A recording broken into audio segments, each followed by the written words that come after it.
17 நாட்கள் கழிந்திருக்கின்றன. இயக்குனர் இமயம் பாரதி ராஜா மறைந்து. அதற்குள் தலையில் இன்னொரு இடி விழுந்திருக்கிறது. பாக்யராஜின் மறைவு. பாரதி ராஜாவை புதைத்த மண்ணின் ஈரம் இன்னும் காயவில்லை. அதற்குள் பாக்யராஜின் உடலுக்கு நாம் தீமூட்ட வேண்டிய இடத்தில் காலம் நம்மை தள்ளியிருக்கிறது. பாக்யராஜின் மறைவு எனக்கு தனிப்பட்ட முறையில் ஒரு நட்பின் இழப்பு.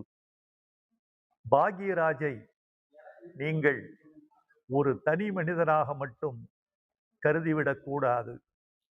அவர் ஒரு பன்முக கலைஞர், கதாசிரியர், எழுத்தாளர், திரைக்கதை ஆசிரியர், இயக்குனர், இசையமைப்பாளர், முடிந்தால் ஒரு பாடலாசிரியர், நடிகர், இயக்குனர், தயாரிப்பாளர்.